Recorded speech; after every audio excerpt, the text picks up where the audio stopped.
All right, guys, welcome back to another episode. Today I have a special guest, Jason Wojo. He is the CEO of Lifeonaire. So I'm going to let him explain what Lifeonaire is because I'm sure he'll do that 100% better than me. But I always like to kind of start with origin stories, and we can talk Lifeonaire and everything as well. And, how he got into real estate investing and, of course, automation. So he's big in automation. And so if you guys haven't listened to the episode with Robin Carragher, that's kind of how we got turned on to Jason because I like automation. So I'm pretty excited. I'm a big automation person within our business. So, but I'm going to take it, or Jason, take it away. Tell me how you got started into, one, into Lifeonaire, and then two, of course, just in general, as far as, real estate and everything, kind of take it from the top. Cool, man. Well, yeah, thanks for having me, guys. So I'll tell you, for me, Lifeonaire and real estate almost came hand in hand. And the reason for that is because, if you rewind back, by the way, I am not a natural business guy. I'm not a natural entrepreneur. I had no one in my family that was a business owner. Like both my parents worked, and I was told like the key to a great life is having a great job, and probably like many people. I didn't even. I remember a conversation with my dad right out of school. He's like, well, sorry, right out of high school. He's like, well, you can either go to college or you can work, but if you go to work, you have to move out.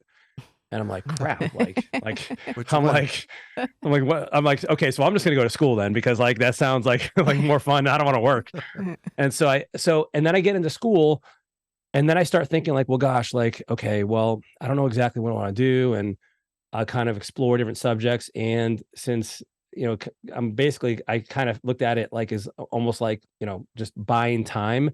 And I wanted to have like choices when I got out, like, cause I wanted to have choices. So I'm like, well, I'm going to get as many, I'm going to get as much of a background as I can, as best education I can get so that I have ideally like more choices and more opportunities as I get, older.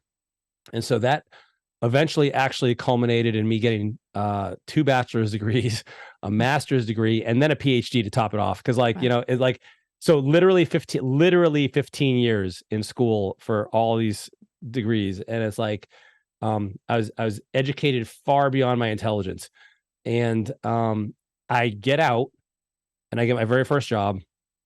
And I realized literally within a few weeks, I'm like, this sucks.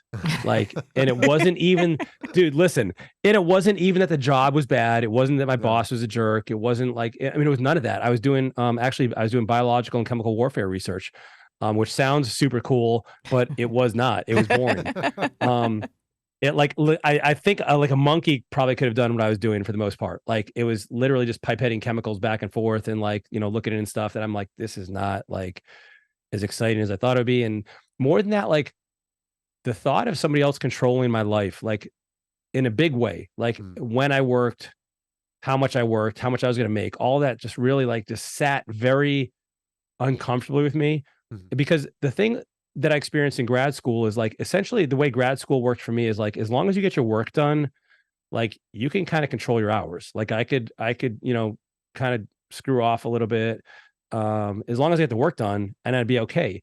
And so I had some flexibility and some freedom. And then that first job hit, and I was like, man, like this is I don't know how these and I'm looking around and everybody else seems to be just fine. Like they're like, they're just going along their day and like it seemed fine for them, but something inside me just did not sit well.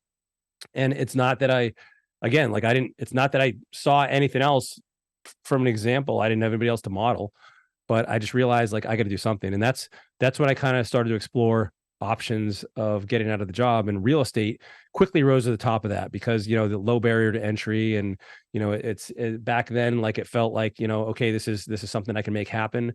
And so I started kind of attending classes and seminars and boot camps and buying courses. Some of them were good, some of them probably not so good, but I started going on that path. And then just by chance, I ran into Steve Cook, Mm. who's the founder of Lifeonaire, at a property auction. And I remember being totally geeked out. Like I'm like, oh my gosh, because he had a course out. He's been on webinars and like he was like this, a national level name at that point in time. This is like, early 2000s. And I went up to him and said hello, like I totally geeked out, kind of nervous, shaking his hand, like, oh my gosh, like he's a celebrity or something weird.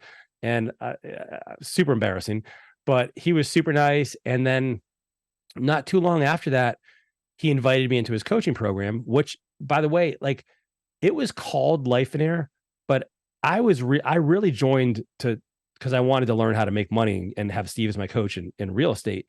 And I kind of like, even though Steve had a strong emphasis in the life side of things, like that to me wasn't as appealing because I was so desperate to get out of my job. Now, by the way, fast forward, I paid the price for that because I screwed up a lot of things in my life as a result of that. But at that point in time, the Lifeonaire book hadn't even been published yet. He hadn't even really codified like exactly what this whole Lifeonaire thing was. And so I started as a student in 2009.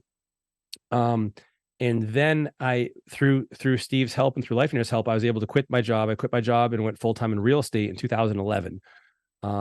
And so from 2011 till present, real estate early on for me was like flipping, wholesale. Well, rehabbing particularly, wholesaling, got into some property owner, some property management, got into eventually some new construction, lending.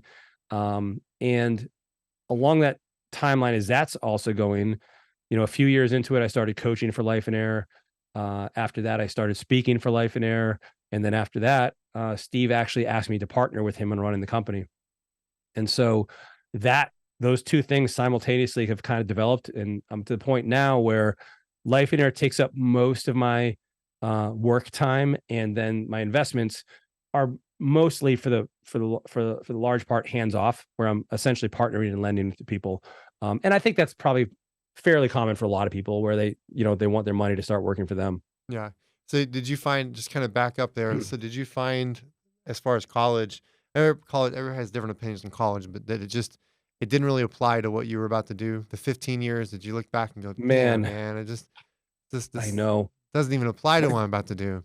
Well, the only solace that I can get from that is that I do think it helped me learn how to learn and how to think. Mm-hmm. So in that regard, and would I have developed that without school? Yeah, probably. I think, and so that is a lot of wasted time. I mean, man, I didn't get out of grad school till I was, I think, 33.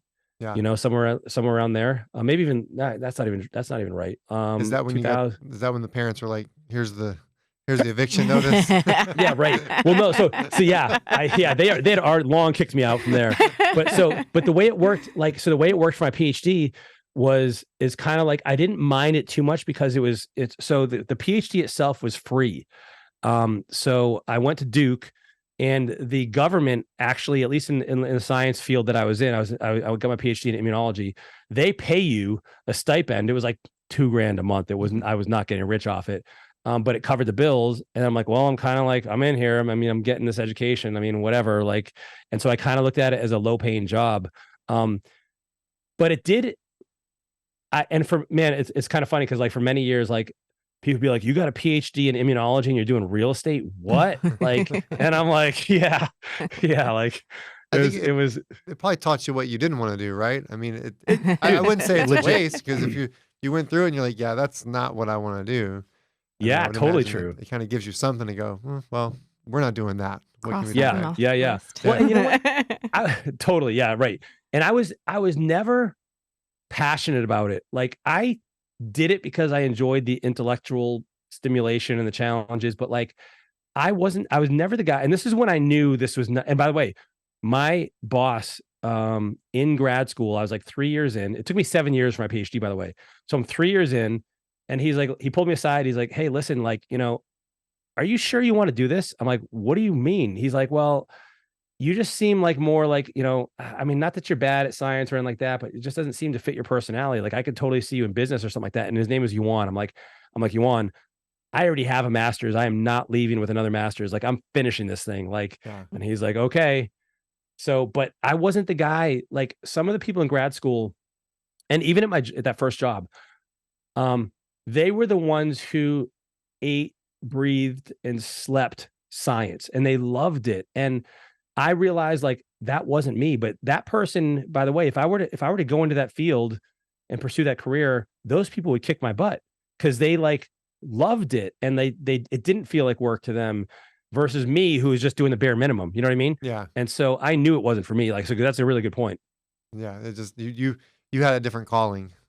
Yeah, for sure. Totally. So real estate. So then you kind of go through that point. You're like, all right, I don't want to, this isn't for me. So you just did you just have this kind of thing saying, "Hey, come," like a calling, like real estate, "Come check me out," did it kind of maybe an interest in you're ordering too many books on Amazon, and I say Yeah. that because I order too many books on Amazon, but Oh, dude. you Yeah, start. you're seeing Yeah, this bookshelf behind you, right? Like, yeah. yeah. I saw the bookshelf, but I'm just thinking to myself, I'm like, that's how it starts with me. Is like it's too many books. Next thing you know, I'm like, Misty's like, honey, you got a lot of books sitting around the house. So, is that kind of how it started for you? But before you actually like, and then that's kind of where everything came about, or It actually started, one of my buddies had given me a CD. For like all you youngins don't remember what CDs yeah, are. right. Like, he gave me a CD of Rich Dad Poor Dad. That's it. There it is. And dude, right? It's like that's the book that everybody has that same like Yep, experience. 16 years old. Yep. Yeah, man. And it made me think in a completely different way. And because I realized I didn't have any business experience, I'm like, okay, well, real estate, it's like it seems kind of simple, and like it's a house, and I can like make it look good. Like, so it felt a lot more within grasp. Now for me, I spent a lot of time, probably at least over a year. So I started going to the RIA locally, Hmm. and the problem with it was cool. But one of the problems was like every month someone new comes in and they're like, oh, you should do self-storage. You should do mobile homes. You should. And I got confused. And by the way, I racked up a ton of debt on buying everybody's courses, which by the way, some I haven't even opened yet. They're still back here like in the shrink wrap. And I didn't know what to do. And so like, I'm like, okay, this is where I feel like I need somebody to tell me what to do. Cause I don't know, like, I don't know, like just I need and so that's where I decided, I'm like, you know what, I'm just going to go with rehabbing. Like that seems to be like the most within reach or most within grasp conceptually. I could kind of understand it. Yeah.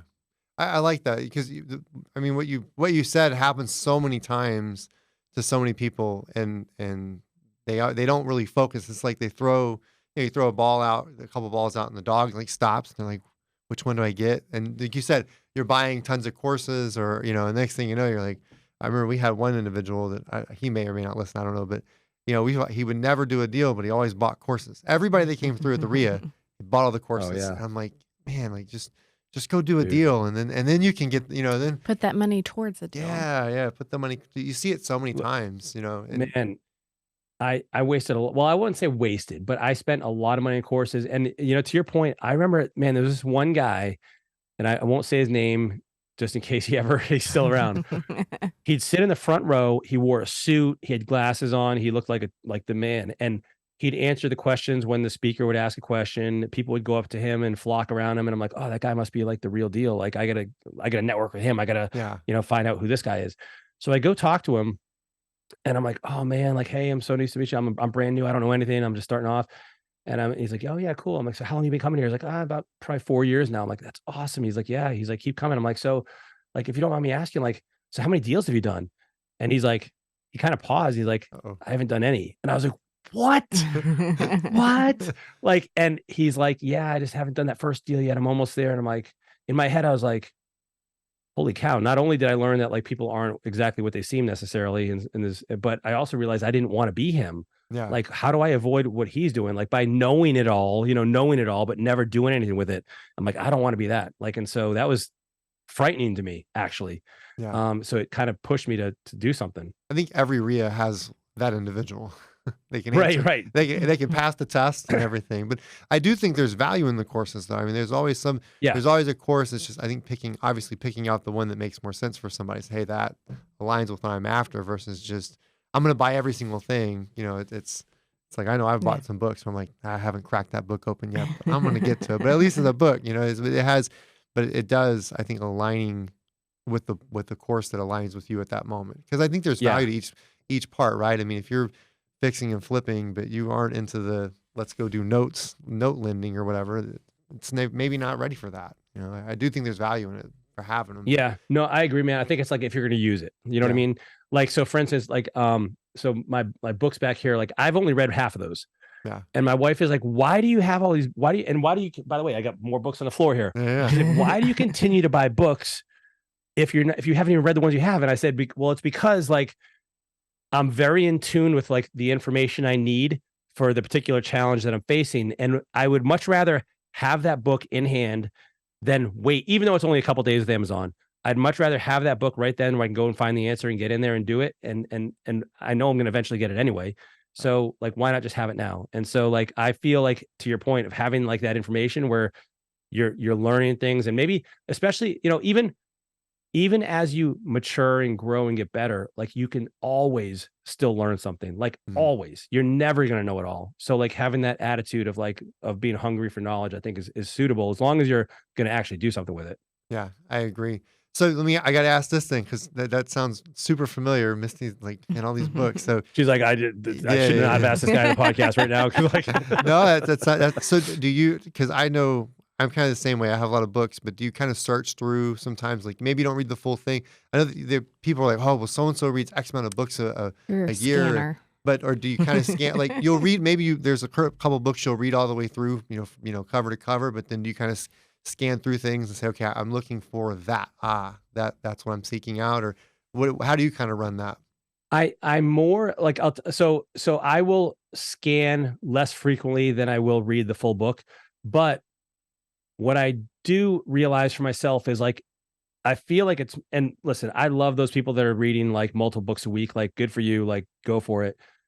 But for me, I realize if I read too much, I'm not doing anything with it. Like I'm getting this head knowledge, but I'm never implementing it. I think for most people, if you commit to even reading a single book a month, but actually take what you learn in that book and do something with it, in 1 year, you'll be significantly further ahead than if you were read a book a week and then just, do nothing with it. Yeah, And so I think it's finding that balance for yourself that that matches the information with the implementation. I agree. It almost goes in one eye and out the other. I don't know. Yeah, right. Yeah, yeah. That's a great phrase, man. I love that. Once you're done, I'm you're gonna, like, what did I read? Like, yeah, I'm gonna steal that. That's a good I one. don't know. I just kind of made it up because it's not the It's ear. just spontaneous brilliance. Yeah, there you go.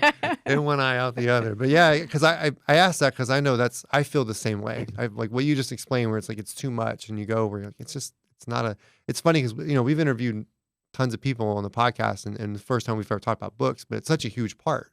I mean, what you're talking about, is. that's such a huge part that most people I think miss out, and they just kind of they don't do those things. So as soon as I saw the bookcase, I'm like, that's cool. I'm like, I'm looking at your bookcase going, I need to put that in my office on my Zoom. I've already got plans. You better get ready, Misty. It's about to look a little bit different. Well, dude, I literally sometimes I will read something in a book and I will stay on a page for a day. Yeah. Like because I'm like, this needs unpacking. I need to really reflect on this. And like I won't move forward until I really process what it is that I've read and like let it fully sink in. Because sometimes you just hit that like a sentence even where you're like, oh, there's something here I need to really unpack, And Yeah. so it's not, for me, it's not a volume thing. Yeah, that's so true. You hit something and you just like you hit it and you're thinking about it. Especially as what CEO, that's your job, right? Your job is to think, grow, build. I mean, it's not the day-to-day stuff. It's going to be you have your stuff, but it's those little moments of reading and certain things that you read. You're like that could be a course changing, a complete change of course or adjustment or maybe fix something. And so it's great that you said Totally. that because that's such a huge deal that I think some people just read through it versus just sit on it for a day or Yeah. two and then go back to Totally, it man. or reread it. So that's killer. Yeah. My bookcase is gonna look a little bit different, Misty. You better get ready. Man, let's talk Lifeonaire. So kind of talk. So you eventually got to a point where you became a student, and then so kind of talk that like being a student. What was that like growing through that? Yeah, man. Well, and so Lifeonaire, like the whole, and by the way, let me just rewind and give you some context for this. So Steve he was this real big real estate investor. And he had done very well financially, yet internally a couple things were going on. Number one is he didn't really feel like a success because he was working all the time and he really wasn't doing what he wanted to do. And he kind of became enslaved a little bit to the business, and it started kind of running his life. And he's like, man, the whole reason I went into this was to kind of experience freedom and live the life I want to live. And now I'm just working all the time. And yeah, he had the assets, he had plenty of assets, and he had all the the vacation home in the mountains and everything else, but he couldn't enjoy it. And he's like, I'm gonna come up with something here that it kind of blends the most powerful parts of business, but also like allows people to have a life. And so he says it was in his quiet time He had just had two guys approach him about wanting to be millionaires. They're like, Steve, make me a millionaire. I need to be a millionaire. He'd ask him why. And he'd be like, well, it's so that I can be the best dad I can be, or because I want, and he's like, that has nothing to do with the money. And he's like, what they really want is a life they think the money is going to buy them. And, during his quiet time, he comes up with the word lifeonaire came to him. He's like, they want to be a lifeonaire. Like, they want the life they think the money will buy. And so what he did is he started a mastermind. And by the way, everybody has a mastermind now, but this is rewinding back 2007, 2008. Yeah, that's early. Yeah, he was on the cusp of this. And so he puts together a mastermind, not only to get other people surrounding with him on the same page, but mostly, frankly, for his benefit, because he realized that if he's going to be kind of going against the grain, against the grind here, he needs to have the support and the accountability and the people that are in his corner as well for his own success. And so he did it for himself as well as for these other people. And so that's where Lifeonaire was born. And so from that, I came in very soon thereafter. And and by the way, like, I knew Steve could help me with the real estate. And for me, I had the full-time job, and I was desperate to kind of get out of that. I also was married at that time, and now I'm remarried. But one of the really really painful kind of consequences of me focusing on business, and when I started the business, by the way, I had my full-time job. I had a fitness business because I had been really blessed and had some success in bodybuilding. So I was training people virtually. I got my real estate license, and I was now doing real estate investing. And so here I am. I got these four things on my plate. And my wife at the time and I were struggling, and I didn't give that the attention that it deserved and it needed, and she needed. And by the way, me working all the time certainly wasn't the only challenge. It's by far the only challenge we had, but it absolutely compounded things. Mhm. And so me not, frankly, like, I did a bad job at this, and that was a very, very painful time for me. And she came to me one day and said she wanted a divorce. Um, I totally thought she had a bad day and I could just talk her off the cliff and everything would be fine the next day, and it wasn't the case. And she left. She served me divorce papers a year later after we waited, and that was the hardest thing I ever went through in my life. I mean, my dad died early at 57, and this divorce was harder for me than that. Yeah. And it was very painful. And I know that not everybody's in that same boat, but to kind of extrapolate what happened to me and apply it to other people, there's likely some part of your life, if you've set up your business incorrectly, that is suffering as a result of you putting all of your focus on work. Maybe it's your health, maybe it's relationship with your friends, and you haven't hung out with your guys or your girls in, months or years. And so that's where Lifeonaire, if I would have listened to Steve, it might have turned out different for me. Now, it could have also been a little day late, dollar short, because we were already going through challenges when I got into Lifeonaire. But for me, the thing that I'm passionate about now is helping people avoid that and figuring out what they really want their life to look like, so they don't have to go to school for 15 years Yeah. to figure out what they want, right? That's why I just love getting to do this and helping people with the life and business side of things. Yeah, usually you see a lot of people. I know we experienced it.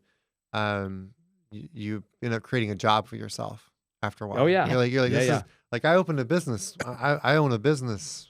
Wait, I own a job. Oh yeah. And You're like, then you realize, no, you own a job.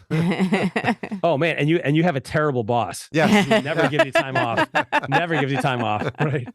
So This is violating every labor law known to man, and like here we are, like, still doing it. Yeah. It's funny you said, like, or not funny. It's interesting that you've talked about kind of the Lifeonaire and kind of the way you've put it. You're like, hey, going through divorce, stuff like that.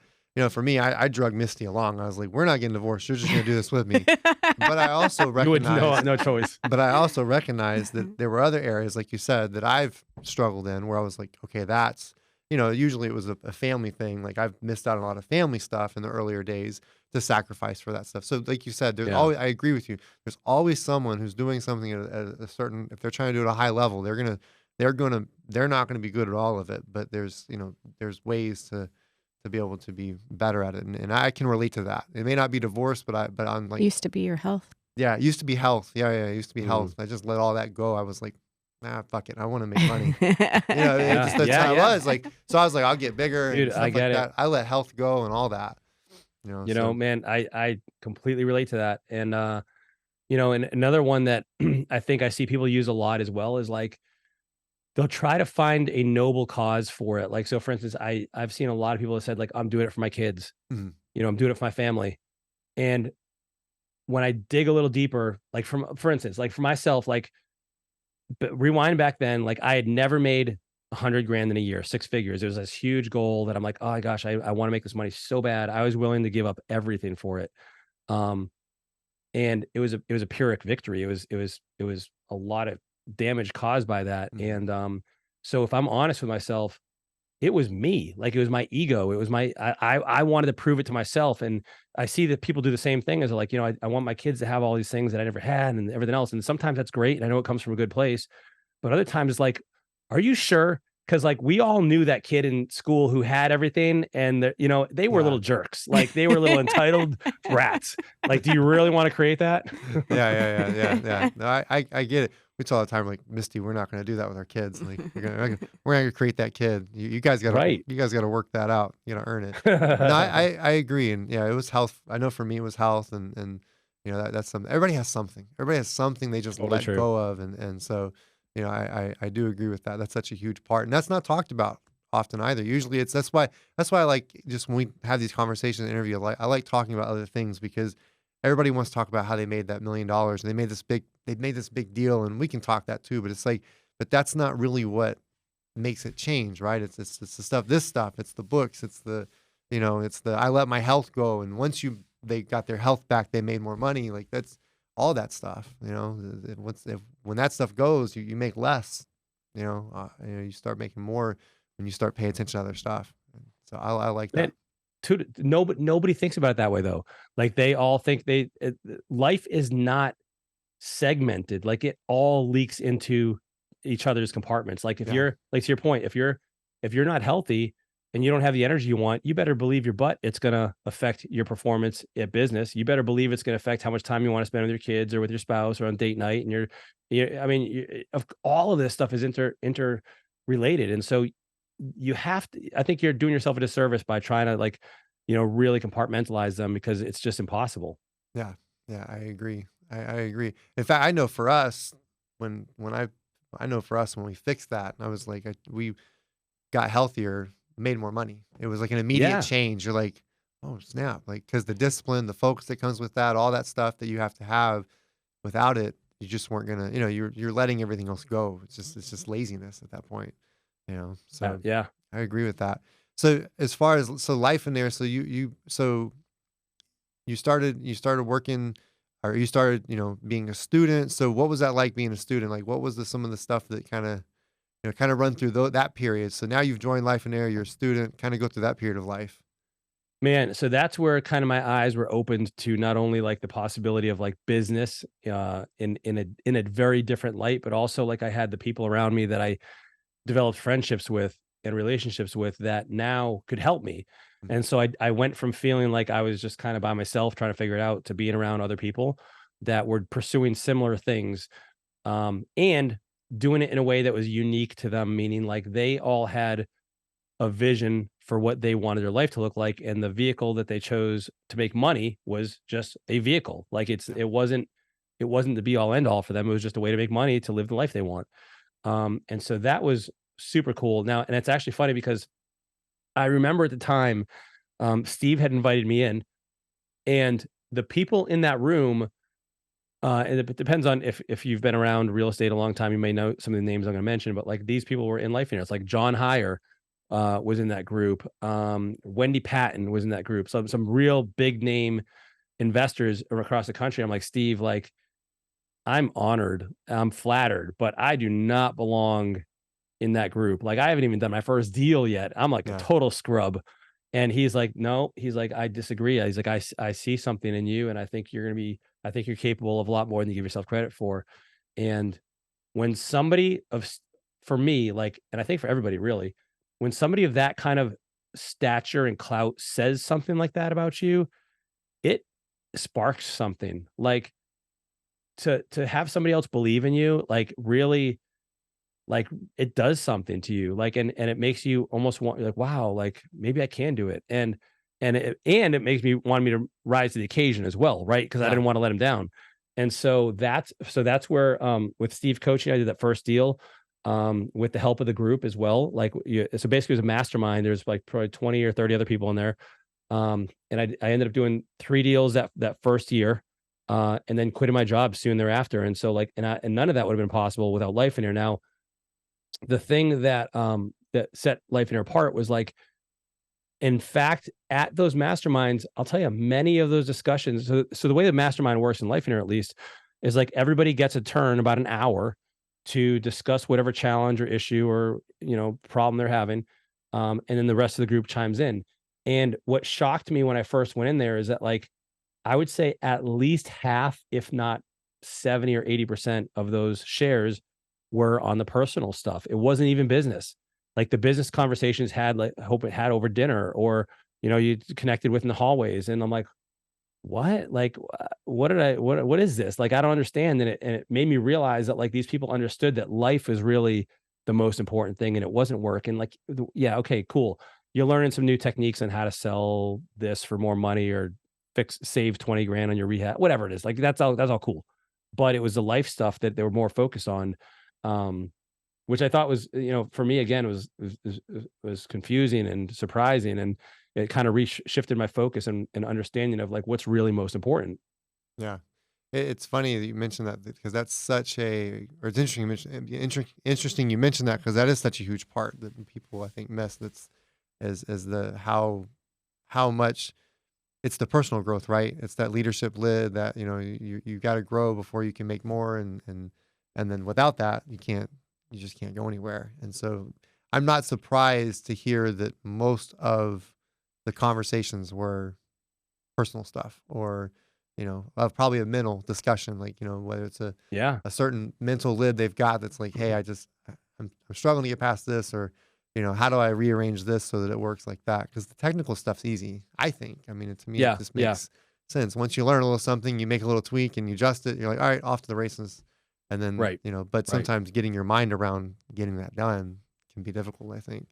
So When and the other thing, man, like that really struck me as well is like the degree of vulnerability of uh, people, like that from the outside, you look at them like they are, you know, they have it all together and life's awesome and they're perfect. And what I realize is that at every level, it does not matter who you are, how many followers you have on Facebook, everybody has challenges. uh, And the freedom with which people discuss those openly without judgment and with vulnerability really, really left an impact on me because um, it was something that like they felt comfortable enough to share in the room um, and not be judged. And I realized that it's only when you're vulnerable that you can get to the real problem or the real issue. And if you're puffing up your chest and you're pretending everything's perfect, well, not only is that arrogance and pride, but it's also likely going to hurt you at some point because you're not going to be real with people and you're not going to get the help you need. yeah, not willing to ask and say, man, I just don't know what I'm doing. The Yeah, vulnerability. right. And Yeah. yeah, just being honest, being open. Yeah, that vulnerability is important. I remember being told that very young, just like you got to be vulnerable. That was something that someone told me very early on. Was like you got to be willing to say, "Hey, I need help," or "This is what it is," or even go deep enough to be like, I have this fault or I have that fault."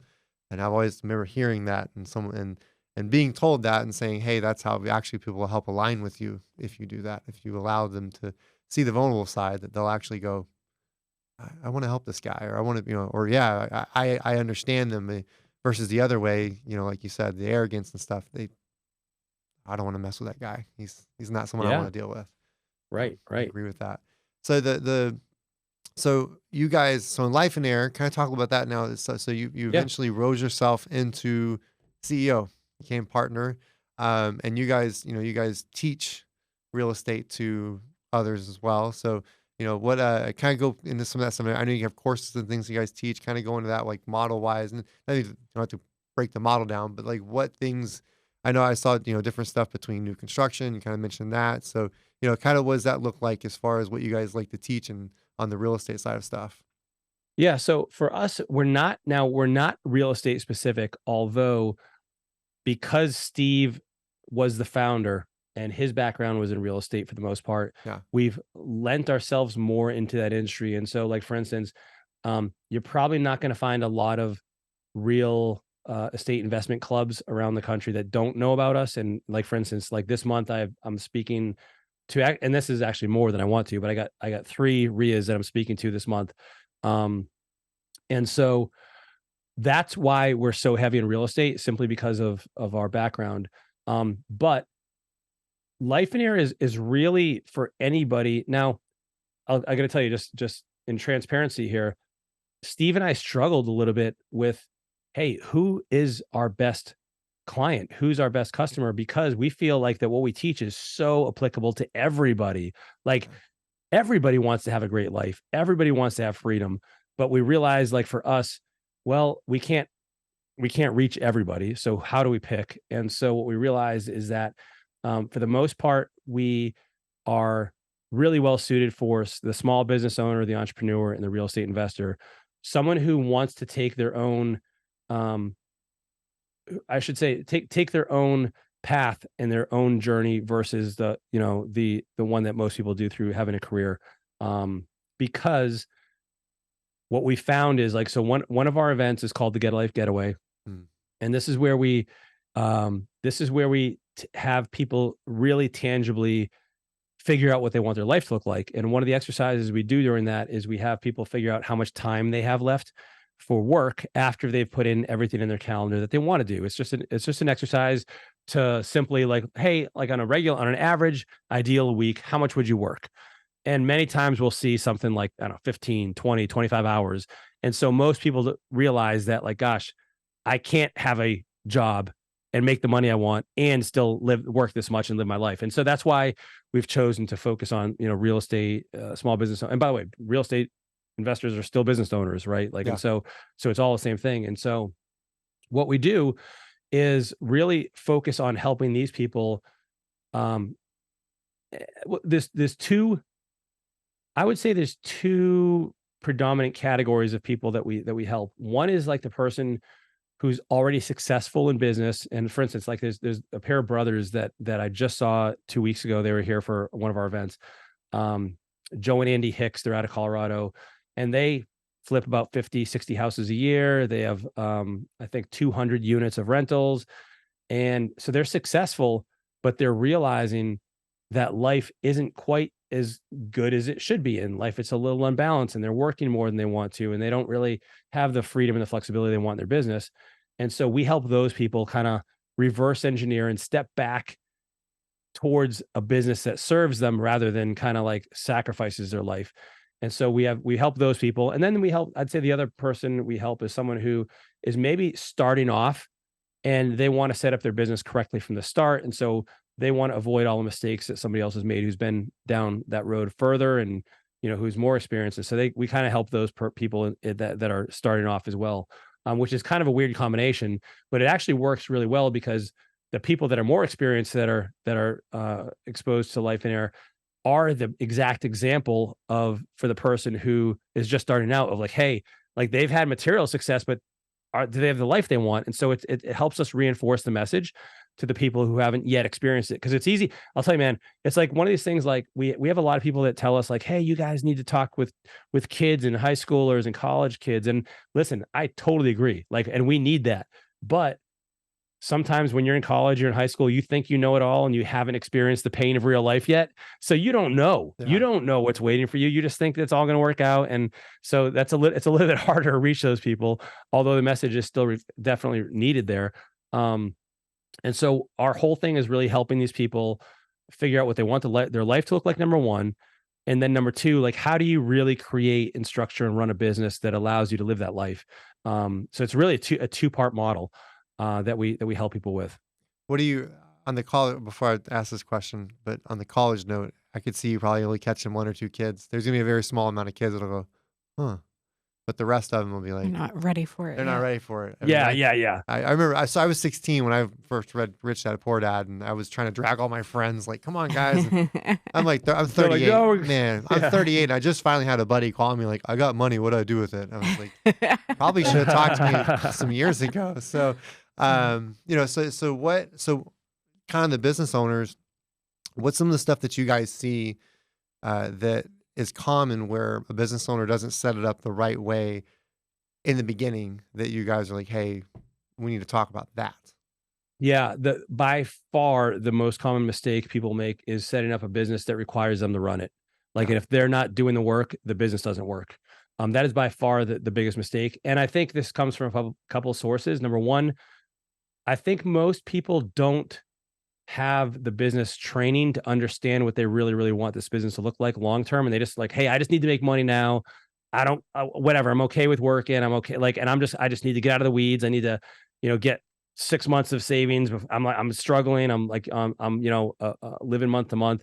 And so they just start that way without any forethought as to what the business really should look like in, 3 or 5 or 10 years. And so they get stuck there and they never move forward and they never get out of that role. And the other part of that is like they don't fully have a vision for their life. And so they don't really care that they're working that much sometimes because they're like, well, like I like working and it's making me money and I, get my needs met there and I'm significant there and I get pats on the back and I'm acknowledged for that. And so they don't have anything else to drive them to work less. Yeah. Do you come across the entrepreneurs that struggle to get out of the seat, like out of the doing seat where you're like, "Yeah, but if I'm not doing it, I don't feel productive." Do you Oh do you, yeah. do you Oh struggle yeah. to get, like, are those guys hard to kind of move along the path, or? Well, so I think one of the challenges with it is that sometimes, like, especially if you're good at it, you find your identity in that and you get wrapped up in it. And like, that's how you're the man, you're the woman. Like you get the praise, people look at you with respect and like they admire you and you feel successful and you get instant feedback based on profit that you are successful. And so it can become almost addicting of Right. sorts because and it's like a dopamine hit, right? Yeah. And so people really you get sucked into that. Yeah. And you have and then there's the get out of my way. I can do it better and faster. Well, that's a whole nother thing too. That's the so there is ever like so for instance, like we hear like, hey, I can do it better myself. You can't trust anybody, nobody can do it as good as me. Yeah. I don't want to train my competition. Like there's dozens of reasons that I've seen the solopreneur come up with as to why they don't want to like offload these things. And listen, some of them have some validity, but at the end of the day, like who cares? Like if you like, what's your option? What is your choice? Like, are you more afraid of letting go of this responsibility, or are you more afraid of in 5 years or 10 years being divorced and your kids not knowing who you are and having a heart attack? Like, which really choose your Yeah. poison. Yeah. Yeah. I agree. I remember hearing be a professional check writer. It's just like your job is just to sign or check signer. Right, Just right. sign the checks, send it over, and we're good. Yeah. I say Well, those things because I know that because that was me at one point. I mean, yeah, sure. it took years and years. We had a martial arts academy. That's where I started. It was 2008. We opened that school and we invested throughout the years, and that's kind of where we I was for our retirement. But I just remember working my ass off and just walking. One day going, Misty, I'm done with this. I'm not gonna. It took a Yeah. while to let myself go and stop teaching jujitsu and letting someone else, either A, just let it go to the side, and B, but I know by the time we had got out of the business, or not, obviously we still have the school, but by the time we were ready to move forward to the next thing, I was ready to let everything go. So all those things you just talked about, I was that guy. That's why I asked, like, I'm sure you come across those people all the time because I know that I was one of those, like, I can do it better. Don't worry about that. It's my identity, not knowing when to, it's funny you said the Yeah. identity because that was me in jujitsu. It was like, if I quit this, I'm quitting myself. It's kind of how I Mm. felt. And some people don't, versus if I don't, if I just say, all right, it's okay. It's not really your identity. There's still, 'cause that was me. I was that guy. And it took years and years of just, get my butt kicked over and over to go, all right, I'm done with this. The next business won't be like this. So Right, man. Well, and yeah, I love what you said there. Like, quitting me. I mean, you put in all this work, all this effort. It's near and dear to your heart. It's your baby.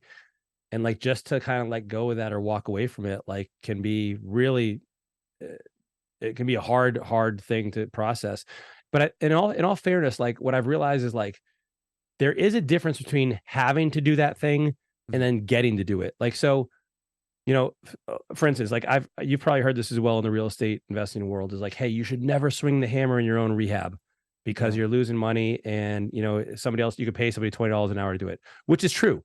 But what if you find that really rewarding and it's therapeutic for you, and you only do it because you want to, and you don't have to, and you have guys to do it if you want to, and you have a team to do it. But if you want to get in there and let out some frustration, then go nuts.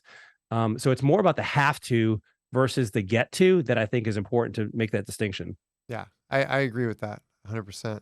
So I want to talk automation a little bit. I know Robin was like, man, automation, because he's always telling me automation, automation. That's a big thing for me. I try to automate our real estate business a lot. I spend a lot of time. It was so hard to automate martial arts because, jujitsu, it takes like 7, 10 years to get your black belt just to get someone to get to that point. Then they can start teaching.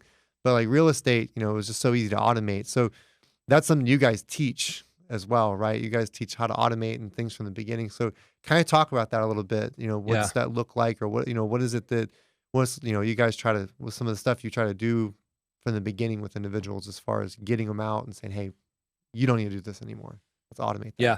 So man, like, so I am a total automation geek, like, and which is so different than the way I originally started. So most of the automation in Lifeonaire, and by the way, this is applicable to pretty much any business, really. We use a software called Keep, Yeah. which used to be called Infusionsoft. And what I realized is that there are so many tasks within our business that don't require a human to do, and they're redundant. We're doing them frequently. We're wasting time and resources, trying to have somebody else, and we're making mistakes when we have people do it. And so I started to kind of look at the business with a very critical eye as to like, what can we automate so that, because number one, automation allows you to do it the same exact way every single time. It doesn't care if you do it once or 100,000 times, like it's going to be the exact same way every single time. It's cheaper than hiring somebody else.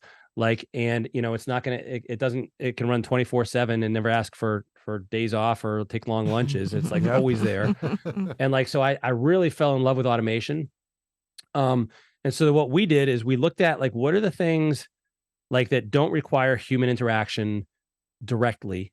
And even the things that require human interaction, are there components or pieces of that we could automate to simplify the process or alleviate some of the burden on the person to make this more effective, and simplify our process?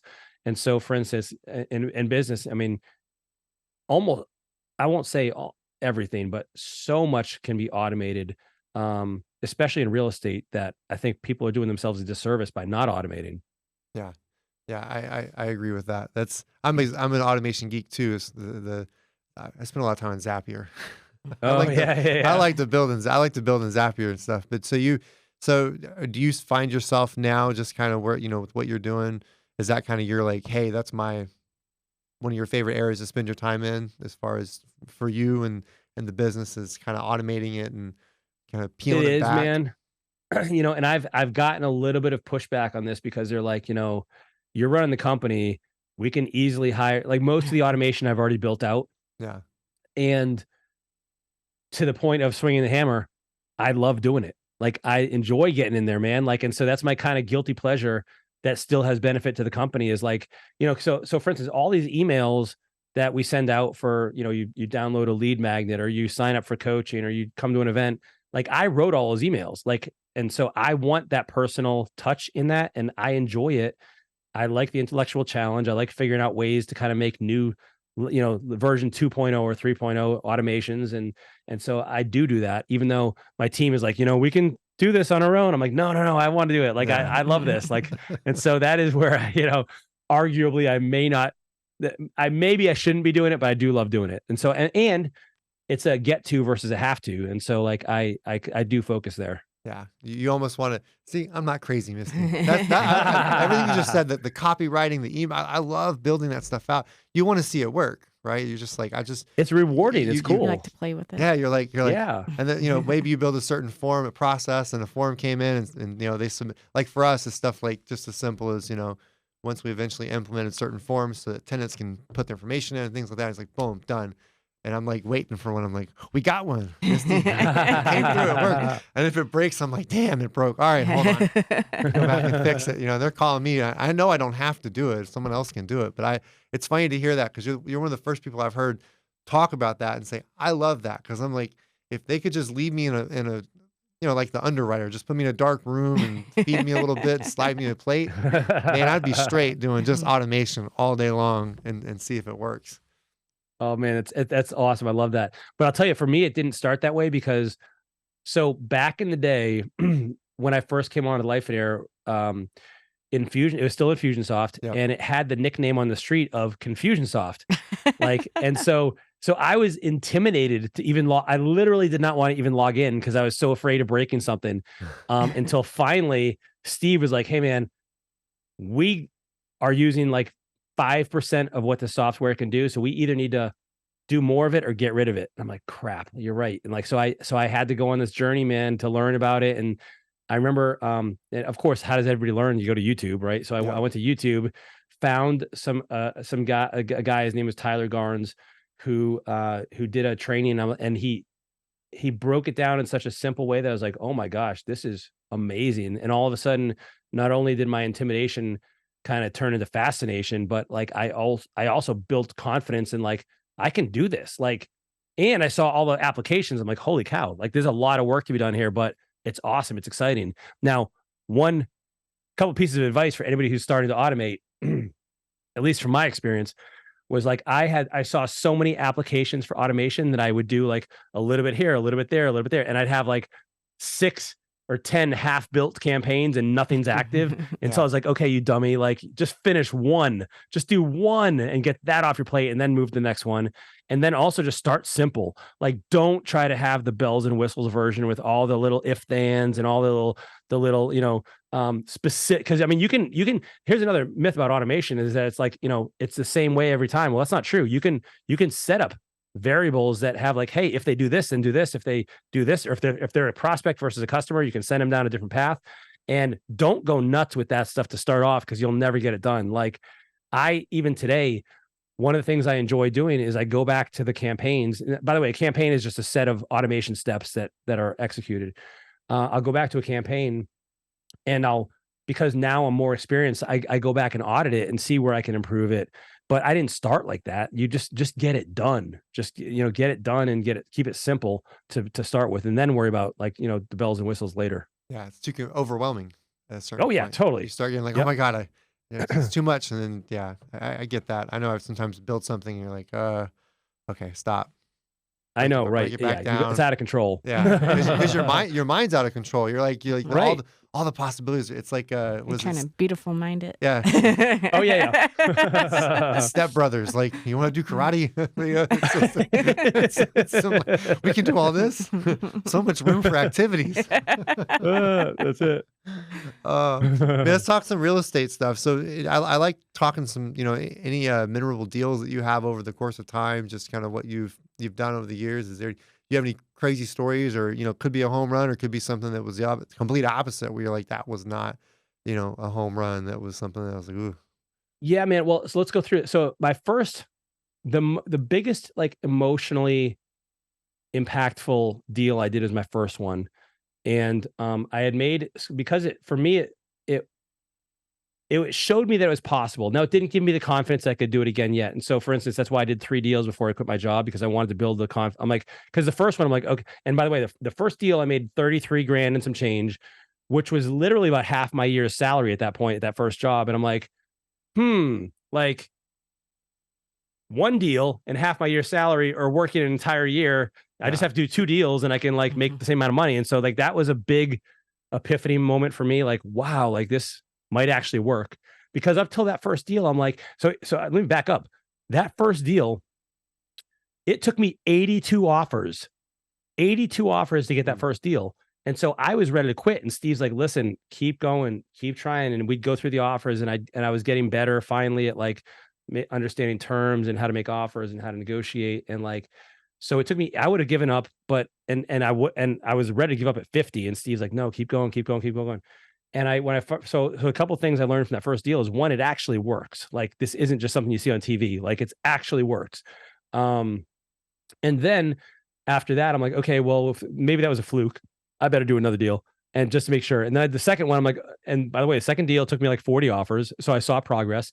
And then the third deal took me about 24, 26 offers to get that one. So I saw the improvement, the progress. I built up my confidence and enough to, and by the way, those culminated in over 6 figures of profit for me, which was like, that was at 100 grand. Right. And I was like, wow, like 6 figures. Like, it was such a, I know it might sound funny to someone who makes much more than that, but for me, that was like a big landmark moment of like 6 figures. Wow. And so that was the most emotionally impactful deal for me. Since then, I've made a lot of mistakes. I have not, I've broken even on one deal. And the one deal, that deal in particular, it was vandalized, it was broken into literally 2 days before closing. I was on a date. And by the way, this girl must have thought I was BSing, because this actually is the second time I had to cancel on her. I was on a date. The first time I had to cancel. And the second time, like, I was like halfway through, I'm like, listen, I gotta go. And she's like, don't call me again. I'm like, what? I'm like, no, really? Like, I swear I'm not lying. Like, so God must have been like pulling me away from this. But like, so it was vandalized. They vandalized the property. They stole all the appliances. And I still ended up getting it fixed and getting everything done, and still made the closing. Like, that was an act of God too. Like, I just rallied the troops. We got everything fixed. And so that one did not go, that one did not go well. And that wouldn't have been a huge profit anyway. But that one was a mistake.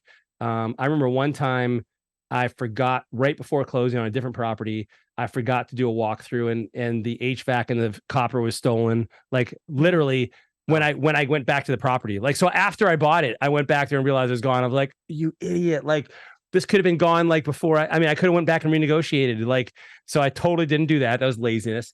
So don't do that. So check out your property before you do a final walkthrough, before you buy it.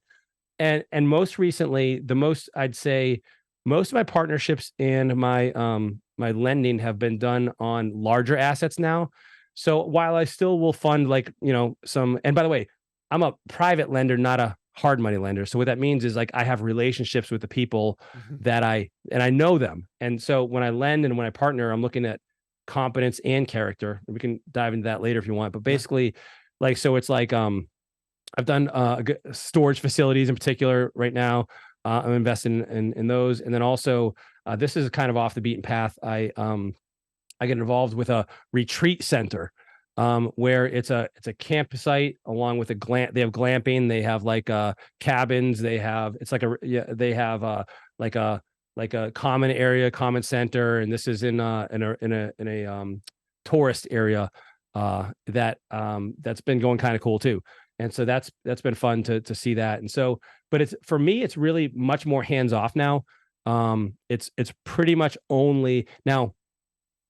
In full transparency, I am getting a little bit of an itch again, like, to kind of get back in and do some things locally. And I got a buddy here who's a project manager on commercial buildings, and he wants to do something. And I may do that. Like, that is, I kind of miss a little bit of being more hands on.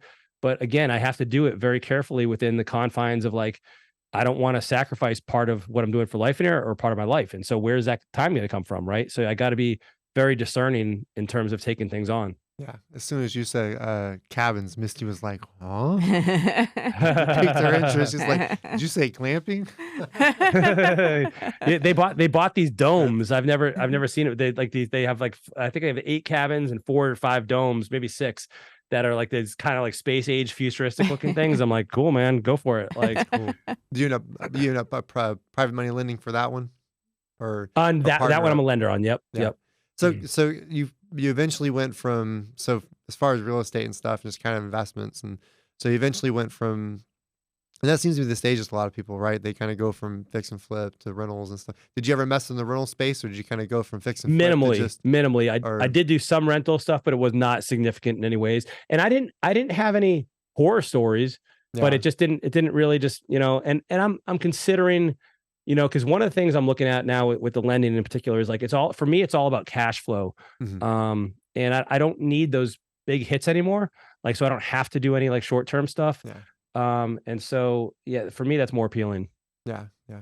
So, yeah, because everybody eventually gets A to B, whether it's rentals or lending or one or another, or one or they just skip over, like you said, just kind of skip over and go straight to lending. And so for Yeah. now you do a lot of private lending and stuff. So, Yep. so instead of, I like the way you put that. You're like, hey, I'm not a hard money lender. You know, most people think I'm a private lender, whereas you're actually looking more at the person, competence and stuff. And so you spend a lot more time doing that. You kind of, is that something you help too, as far as some of the Lifeonaire Yeah. So, clients and so stuff too, or yeah, there's a lot. So within Lifeonaire, like if for some, when you become a member, we have something called our Deal Maker Forum, Hmm. which is essentially a Google group where people come to that and they're like, hey, I have, money I'm trying to move, or people are like, hey, I have a deal and need funding. Like, and I've seen everything from franchises to commercial buildings to multifamily to, I mean, everything you can think of is available in there. And so, but the thing that for lending, you got, I believe, like, this is just my philosophy. I'm not going to say, like, some people are okay with, like, they're like, hey, I'll just take back the house. And as long as I'm secure, I'm cool with that. I don't really want to do that. yeah, And so for me, my philosophy is like person first and then the property.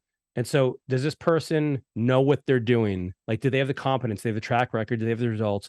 Can I trust them as an individual? Do I know that, like, for instance, like back when I started off, I borrowed money for my projects. Um, and I know that not everybody has this mentality, and that's okay. I'm not blaming anyone, but for me, if you lent me money and the deal went sideways, I would go get a job at McDonald's if I had to pay you back. Like, you will not lose money with me. Like, and so maybe, if things went horribly wrong, you'll at least get back your principal. Now, I've never had that happen, so I didn't have to worry about that. But like, that was just the way I approached my business. And so I kind of want to do business with people that I know will make things right. Because listen, you get your 12% return or whatever. And let's say you lend out 100 grand, you lose 100 grand.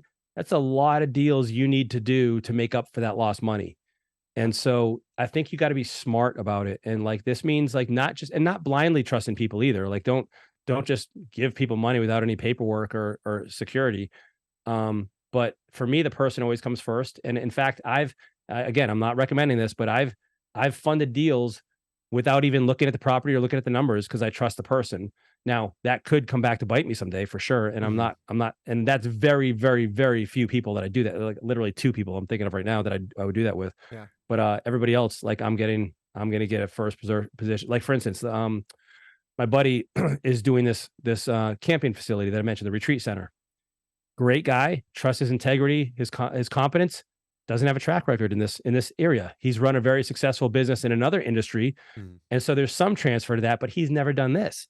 And so I'm like, listen, man, love you to death. We're boys, but I need to be secured here because you don't have a track record yet. And he's like, totally cool, I understand. And so I have a first position loan note on that property. And so like, and so I'm not trying to lose money. Like, that's yeah, very careful. yeah. That makes sense. You're investing into the person and not just the property. The Yeah, leadership. I mean, totally. that's a you're the, I mean, that's you're just taking that's that business principle. You're investing in the leadership of Yeah, who man. the Great, people great way to are. put It's it. not the company or not their product. You're like, these guys know what they're doing. So Right. that makes Yep. sense. So do you, as in Life and Air, kind of back to a little bit, do you ever, obviously you guys have, I know you talk to RIAs and things like that, but is it common, do you guys try to introduce some individuals who come in that maybe are not real estate savvy or haven't even thought about it, but they're like, look, I'm running a business and I want to be able to, can you guys help me with this? Is that kind of that little shot or the little hit of, here's a little bit of real estate. It's time to learn this part too. Yeah, yeah, we absolutely. So while real estate is probably the primary vehicle for most people in life, and it is not everybody's. So I'd say we're probably, if you were to look at our members, um, and when I say members, it's a member of like the coaching and mastermind program. 80% of them are probably involved in real estate either directly Mhm. or indirectly. So by directly, I mean like this is their vehicle of choice and how they make their money. indirectly meaning like they have a business, whether it's brick and mortar or online, and then they take some of those profits and roll it into real estate as an investment vehicle. I'd say that's 80% of people. And some people, quite frankly, like don't do anything in real estate. Like we got a guy who has a yacht management company. We have people who have power washing companies, retail stores, like personal training businesses. Like, so it's all over the place. We have a Spanish school, like, so it's all over the place. Which is cool.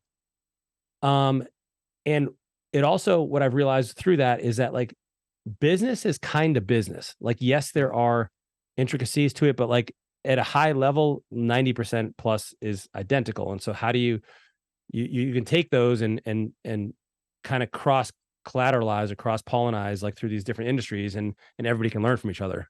Yeah.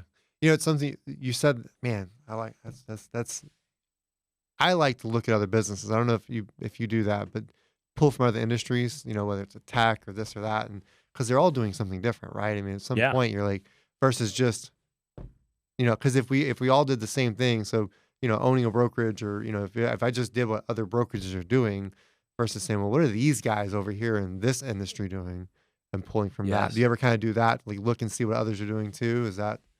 I think that's very wise, man. I think, and it kind of reminds me of, I heard someone say this phrase once. It's taking like the ballpoint pen technology and applying it to deodorant. So we have roll-on deodorant. It's like you get this idea from some other, and that happens all the time. Like where you get an idea from somebody else that nobody else is doing in your industry, and now you're a pioneer. But maybe in this other industry, it's everybody does that. It's common. Yeah, I never thought about that. That's where it came from. Was the ballpoint pen? I don't know. That's I'm like, that's yeah, what I heard, yeah. I'm like, that just clicked. I was Somebody. like, huh. I didn't realize that. I'm like, 'cause that does make sense if it was a ballpoint pen. Like the idea of It is kind of like, yeah, you're kind of like writing in your armpit, really. I'm like, wait a minute. Hold on, Misty. Did I spell it right? Man, I love that. I didn't think about that. I gotta go look at that. I gotta go Google that now. Research that. Yeah, research that. Man, I love it, man. We talked to all sorts of people on the show, and I just the mindset that you have, and the reading, and the thought process is something that I think is just so overlooked. It's so overlooked and never talked about. And it's always, people show up to make money, and they just forget, that everything you've just talked about is really what it's all about. I mean, at the end of the day, I don't know about you, but I think about death a lot. This is really odd, but I mean, I'm 38. I shouldn't be thinking about death, but like at some point we're not gonna be here, and we can't use that, right? There's no hearse behind us that is toting along our yacht or whatever else. So why not? I mean, you have guys that go through that where you kind of have to say, hey man, you need to enjoy what you have now, because at some point you can't go buy it and do this, or go do that. I mean, do you have a lot of entrepreneurs that struggle with that delayed gratification at some point? Yeah, man. So this is this is a topic that is really powerful. So I just turned 50 last week, and Man, you don't look 50. Oh, thank you look early 40s. I'm serious, man. Dude, that's that bodybuilding and taking care of yourself. Well, I'll tell you, dude. So the reason I say that is because like what I've realized in this, and good for you for having these realizations in your 30s, because it didn't hit me till like my mid 40s, where like mortality is something that, the stats on death are pretty strong. Like we're all going to die. It's 100%. And so like when you fully understand that, you have a different filter on life. You really do. Like if you haven't taken the time to decide whether you want to be buried or cremated, you have not fully understood your own mortality. Like, cause you think it's not going to be you. You think it's not going to happen every day. So we had a coach, 39 years old, this year pass in his sleep. He literally never woke up. Yeah. And I had texted him the day before, and I got a call like, hey, Bill died. I'm like, what? And I've just had these reminders in my life so much more frequently. And I guess it also increases like as you get older too, because people start dying around you more. Yeah. But I've had these reminders sprinkled throughout my life that like I said before, my dad died at 57. Like that's in 7 years. Like I want to be here a lot longer than that. And so it gives you a different perspective on really what is really most important to you. Um, Alex Hormozy said something in one of his podcast interviews that really struck me. He's like, listen, you care what you think you're successful and you're trying to make all this money and you care what other people think. In three generations, no one's going to even remember your name. Like no one's even going to care you were here. Like, and I was talking to my wife about this the other day. I'm like, do you know your great grandmother's name? She's like, no. I'm like, I don't know mine either. Like, Yeah. so do what makes you happy and do the things that's most important to you because none of the rest of it matters really.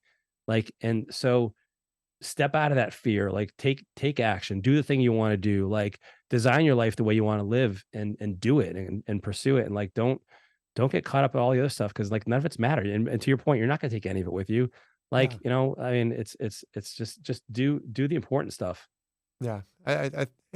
I know I shouldn't, I'm not saying I shouldn't think about it, but it does cross my mind a lot. And it's like, just I think for me, it was delayed. A lot of obviously seeing others, pass and stuff, but the friends that are young or my age or even some younger. But then on top of that, just it's that you spend so many years delayed gratification. I started my first business at 19. I'm like, at what point do I get to enjoy this shit? Like, at what point do I go, I really just get to go, you know what? I'm traveling. I'm going to New York or whatever. Like, at what point do I really get to say, I want to enjoy it, versus, because that's why I asked, like, do you see that a lot within your entrepreneurs that you guys work with? Because I know for me, that was such a common thing, just delayed gratification. Oh, I'll get there. I'll get there. I'll get there. And you're like, doesn't matter how much money you stack up. It's like, at what point do we just get there? So you guys have to fight that a lot, I imagine, with different people. Well, there's two. I think delayed gratification is a double-edged sword because on one regard, we have people that say like, "Hey, I'm gonna make money now. I'll worry about life later. Mhm. I'm gonna focus on the business for now. Worry about life later."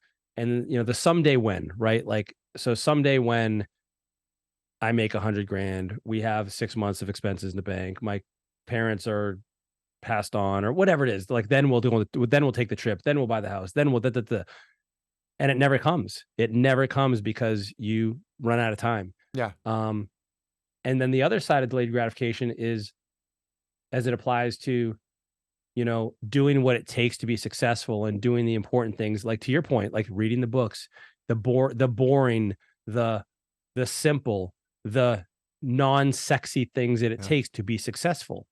And so I think it comes down to both, like doing the basics, doing the fundamentals consistently and developing the character. By the way, to your point about personal growth is like that's what you're doing is you're on this journey and you are becoming the person that will be successful. It's not that you experience success, it's that you've become a person that is successful and those things show up in your life through the results and the actions that you've created. And then not waiting forever to enjoy the fruits of that and taking the steps to be in the moment, to be present, to have and the whole thing with Lifeonaire is like having the life and the business you want, Mhm. and and doing it now rather than someday. And so like I think it's a powerful point to consider. Yeah. So I want to ask this, how much has bodybuilding helped you over the years with it, just because I mean, obviously it's health, fitness. How much has that helped translate over into, just your professional life? You know what, man? It's funny you asked that because I was just thinking this the other day. Like I feel like bodybuilding has taught me tremendously what it takes to succeed in life because like it's about showing up, it's about being consistent, it's about nobody can do it for you, it's about slow steady progress. It's and so many lessons like that I've taken from bodybuilding.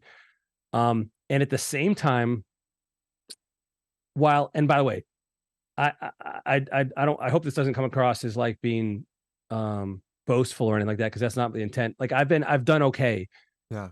And yet I also have been struck with this question as to like some of the, quote unquote fitness people or bodybuilders or people that are really dedicated and driven in the gym struggle in these other areas of life that should be enhanced by that discipline and the motive. And like, so I haven't figured out this. I'm like, I was just thinking about this, like, why isn't everybody why doesn't everybody take those lessons and apply them to this other part of life that can help them be so much more successful in these other, and I don't know the answer to that. And that's been kind of tormenting me recently. I've been trying to think about that a lot.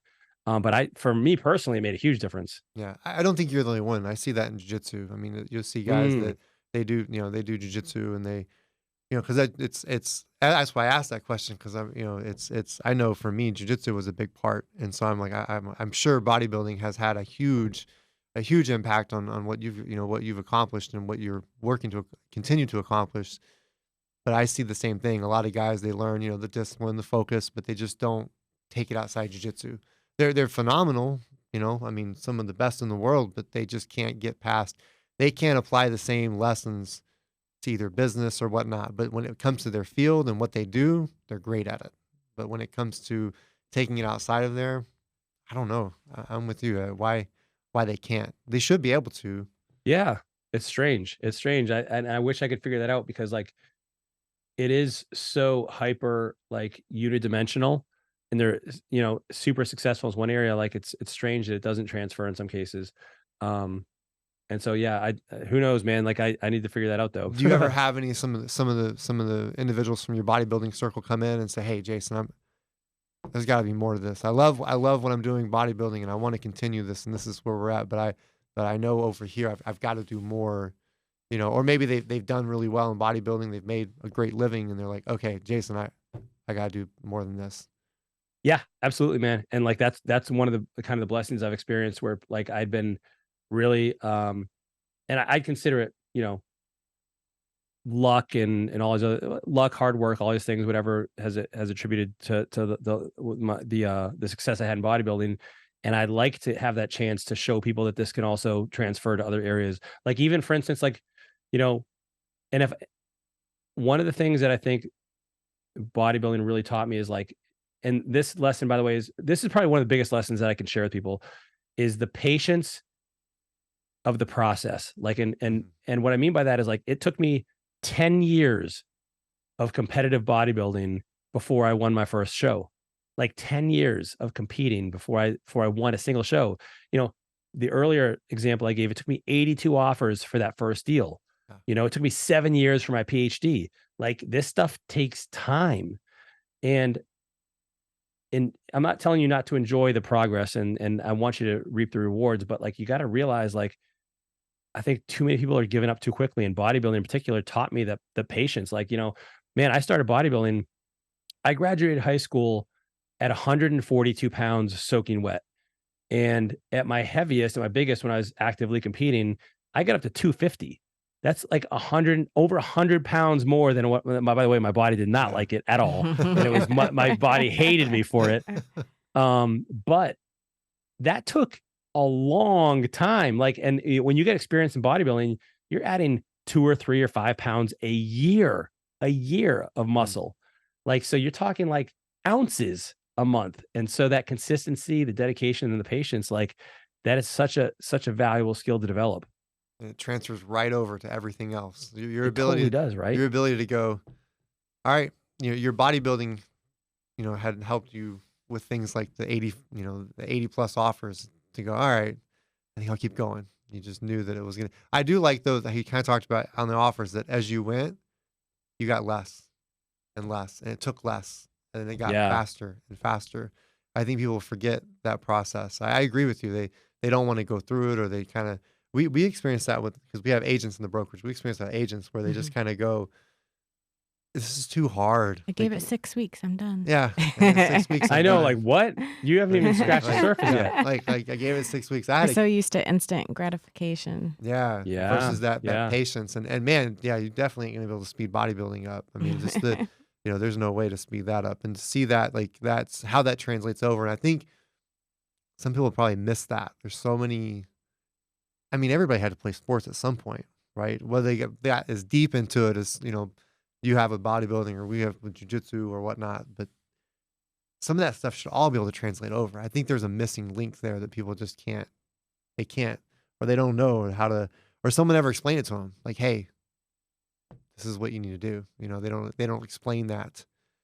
They don't have someone there like yourself who's explaining it, saying, hey, this is why, because you could probably sit down with somebody at bodybuilding and say it, but someone else may not. hear it. Well, that's a really interesting point because, like, for instance, like even this transference of skills and of character traits, like for the longest time, for instance, I even thought, like, before we're talking about, like, were my degrees a waste of time? And then what I realized, for instance, is like, hey, you know what? If I learn to think, and I learn how to, think analytically in particular, like, can I apply this to business? Mhm. And like, what if like I could look at my business in a way like, and by the way, like scientific method is all about like hey, you have something you're trying to explore and understand.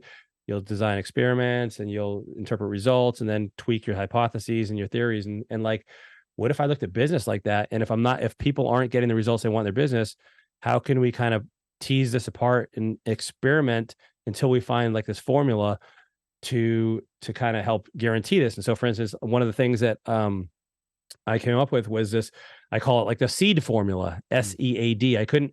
It's an acronym. I tried as hard as I could, man. I cannot make spell SEED. And so like but it stands for strategic elimination, automation, and delegation. And so that's a formula that I credit like just thinking through the process of, my scientific education, where so the first step is to strategize, and that means we're going to figure out what our life looks like. The next step is to eliminate and simplify the business, to streamline things. Next, we're going to automate because that's cheaper and more consistent and reliable. And then we'll delegate because that's the most challenging part, where now people involved. And so that same transference of skills, whether it's through education, whether it's through a vocation, whether it's through a hobby, like, jujitsu or bodybuilding, like I think people could really help themselves kind of unpack and shortcut their learning curve to that new thing by looking at where they've learned valuable skills in other areas of life and then, throwing them over there. Yeah, yeah. So let me ask this, because but we're on, talking about bodybuilding and stuff and life in here. So do you ever, a leader is such a huge part, right? Like is people obviously, you know, with what you do, being in bodybuilding, you lead the company. I'm sure some people look and say, "Man, can you help me with that part of my life?" Do you ever kind of go through that with whether some of the clients or stuff like, "Hey, just as part of," I don't want to say it's like it's not a life in a program, but just as kind of like just who you are and your DNA of like, we're gonna get you squared away over here with all the business, but do you ever have those discussions with people like, "Hey, but we need to get you squared away on your health and that kind of stuff?" Oh yeah. Oh yeah. Like that. And that's where like the personal side of things really comes in because, um, there's a large degree of transparency and collaboration within Lifeonaire. And so there's those discussions where people need those things, and we're here to come alongside them and help it. I the direction I thought you were going to go into for a second there was like, do people talk about and want to develop their leadership capabilities? That Um, too. There's yeah. and I'll tell you, the longer I stick around in this, the more I realize it is leadership that is probably one of the most. And well, here's the thing too. I know I'm all over the place here, but like there are so many skills that you need to develop to be successful in business, Mm. you know, and leadership is one of those skills. And in my opinion, is probably one of the most important skills because at the end of the day, if you're going to really create a business and a team, you're going to have to develop those leadership skills. And I was just thinking about this recently is like, I don't think I've kind of just walked into leadership roles because somebody else asked me to and I needed to. I will not say I'm a great leader. Like I try to get better. I'm always trying to grow and I'm fascinated with this topic. But like if I go back to my life, like so I play guitar and I remember in high school, our first band, like I kind of became the band leader, not because I wanted to, but because nobody else was stepping up. Like I couldn't even get these guys to agree on when we're going to go to like rehearsal and when we're going to practice, where we like, I'm like, so I just did it because nobody else did it. And then from there, I was a teaching assistant, and then they asked me to be head teaching assistant, and then I was a lifeguard instructor, and then I was head lifeguard and heads, and so I've just been asked to do these things, and so I think for somebody who wants to become a leader, look for ways to fill a need, to serve. It's not about it's not about the power or the decision making. It's about serving people and helping people become the best they can be. It's about coaching more than it is about leading, really. Like I look at my employees almost like our coaches probably look at our students, where I'm like, hey, how can I help this person be better? How can I help them realize their capabilities and their potential? And I think that's what all leadership really is. Yeah, I agree with that. You know, talking about that makes me think about the first time I had to go. I got to build this thing outside of myself.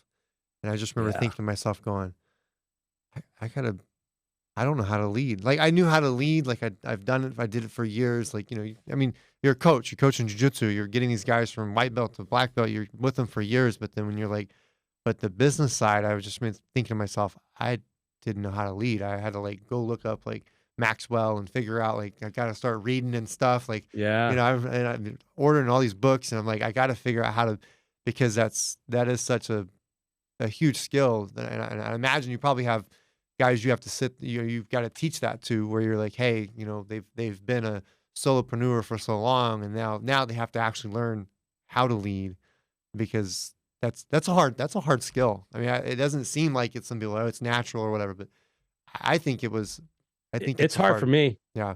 Yeah. It was hard for me for sure. Like, and I think it's what makes it even harder is like people are so different. Like Mhm. I realize I can't talk to everyone the same way. Like, Yeah. I have to learn how to, and that makes it hard. You Like, can't cause talk to them especially, like you are like you're in the gym, right? Like just get no, pick it. Yeah. like, come on, man. Like, Yeah, yeah, like, Yeah, I'll quit you on know, you. yeah. yeah, right. Yeah. Like that doesn't work with everybody. Right. Like, so that's hard. And then knowing how to motivate people is challenging, like, cause everybody's motivated differently. And Mhm. so their communication is different, their motivation is different, what they value is different. And so how do you steer the ship, get you to where you want to go in the fastest, most effective, most efficient way possible, and have people want to do that, not out of fear, but out of desire, Mhm. and get everybody rowing in the same direction. Like it's not the easiest thing in the world. And I mean, great leaders are incredibly important and also rare. Yeah. So same with you, man. I'm reading like Maxwell. I'm reading, Jocko, Yep. John Yeah. Wooden. I'm doing all that stuff too. All right. You gotta throw some David Goggins in there. Oh, for sure, man. That's my favorite before competition. Just let him Oh man. YouTube in the air, and it's time to get to run. And Yeah, he's an animal. time to get going. Yeah, it's funny. Like there's a book I just ordered. It came out, and it was 9-figure mindset. And if you just, I'm almost done with it. I'm reading cover to cover, and most of the book's just leadership. It's just talking Really? about Okay. it's just talking about how it's talking about leadership and the whole concept of that. And that's why it's man, it's such a. I just think to myself like, and I never feel like. Did you have guys like that where they just they don't feel like they're I don't want to say good enough, but they're like they've always got to get better. Like a lot of entrepreneurs feel like you got to get better, you got to get better, you got to get better. It's just never the same. Like, you know, you always got to keep moving forward. Man, I think that's the person that number one, the person that feels like they're not good enough to lead that's probably the person you want leading. Yeah. You know, and I think that's a humility with a bend towards like learning and growth and curiosity. Like that's the exact traits that will make you successful.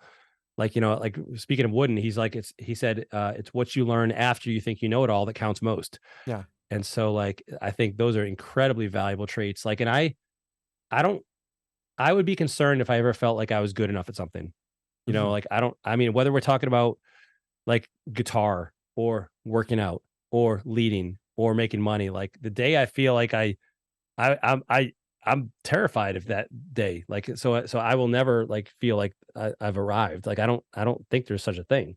Yeah. Yeah. Man, I love the mindset, man. That's something, you know, like I said, we've interviewed so many people, and just, I love your mindset. That's such a huge part, the health, the fitness, all that, and how that ties in. It's just, I think it's such a missing piece. And you know, we talked to a lot of people, and there's, I mean, by all means, I love everyone we've talked to. It's great, but it's one of you've just talking to you is like, man, it's nice to hear that part, because that's just something.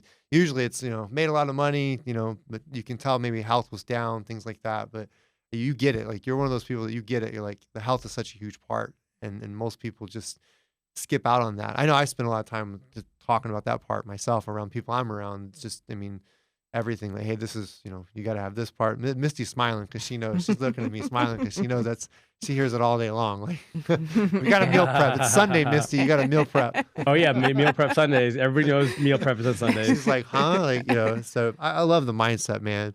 What kind of, what advice would you give to somebody that's maybe newer or even not newer, maybe somebody who's, that they have a business and they're just trying to change things and obviously, get involved with you guys, but I mean, what advice would you give to someone who's trying to make those adjustments or those changes? And, maybe they've had a business for a while and they're like, I'm just running a job and I'm getting tired of what we're doing. Yeah. So I'll give you a couple pieces here. Like, so the first thing, and I know this sounds way overly simplistic, but I really believe this is the foundation for everything, is you really got to try to figure out what's most important to you and have that clear picture for you. And the reason that's important is because that's what's going to give you the motivation to make those changes. Like if you don't have this is one thing I said. So there's something called Parkinson's law. Some people know about it. Not a lot of people do. Some people, basically the law says that work will expand to give it to fill the time made available for it. So like, back in the day, you had a month to write your term paper in school. It took you a month. If you had a week, you wrote it in a week. And so if you don't have anything on your calendar that is exciting for you, that is part of your vision that you want to do, you're just going to work. And so I could give you all the strategies and tactics in the world to kind of how to hire, how to delegate, how to automate. But if you don't have a reason why you need to do it, you're just not going to do it. Like and maybe you'll scale your business and make more money, but you'll be working just as much, if not more, because now that scaling often creates more complexity in your business and there's more moving parts and more things to manage. And so it really comes down to first having a picture of what you want your ideal life to look like in every area, not just money and business, but like, your time, your relationships with your family, your friends, how about your spiritual life? If that's important to you, like, what does that look like? Like what did you for personal growth, for hobbies, for your charitable life? Is charity, like, what all of these components I think make up a full and complete life. And so once you have a picture of what that looks like, now we can talk about, and that's the key thing with like business, for instance, in Lifeonaire. We're like, hey, we'll help you make the money you want, and don't worry about that. But like, let's talk about life first, and then we'll talk about the business. And so once you have that, now you're really situated, I think, in a way to give you a reason why you got to make it a reality, because you start to see this gap between how you're currently living and what you want, you say you want. And if that is big enough, it's going to be painful enough for you to make that difference. Like you're going to realize like that you're going to have regrets. You're going to realize that, you're not on the path and you got to kind of course correct. And so those are kind of, I think, the very first thing. And that's the very, very first thing. Once you've done that, I think the next picture that you need to kind of create for yourself is like, what do you really want your business to look like in terms of like, how much money do you need to make and how much do you want to work? And that will indicate and kind of, dictate rather, like what you're actually going to do. Like, let's say, for instance, you discover to fully live your ideal life, it's going to cost you $100,000 a year. Okay, well, like, let's talk about that. And that's something that you'll take into consideration as you structure your business, because, I've seen people that'll do this exercise and they'll figure out they need $100,000 a year, and they're making $500,000 a year, and they've worked past the solution. So they could literally like just unwind a lot of the things they've done. Now, by the way, there's identity issues here too, right? Like I'm oversimplifying it. There's more involved here, because like that's a whole nother like identity issue to make $500,000 a year. But you can start to get some leverage and get your footing with that once you have that vision. But without it, you're kind of flying blind a little bit, you're like, I want to make more. Like man, I remember so many times I've said as well, I've heard our students say like, man, if I just made another 20 grand this year, if I just made another 50 grand this year, like life would be so different. And then you make the money and it's no different. It's no different. Yeah.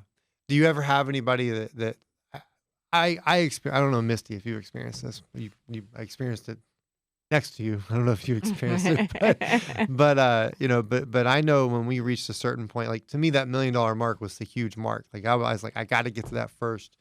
And I remember hitting that in my early 30s and feeling empty. Do you ever have any guys that any students that come through? Because I remember, and that was a hard hit because I was like, you're just running for it as fast as you can. You're going to get here whatever way you can. And you hit it. And then you're like, I just remember being like, now what? Now what? Like empty. Do you guys have students that experience that stuff a lot? Man, yes. And so one of the things that I was told from Steve, and I didn't believe him. And so here, I'm a slow learner as you're learning here. He said, at some point, another zero in your bank account will not mean anything to you. And I was like, yeah, right. Let me find that out. And so he was right. Like I remember, I remember him telling the story where, at one point in his life, he's like, if I just had $5,000 in the bank, life would be so much better.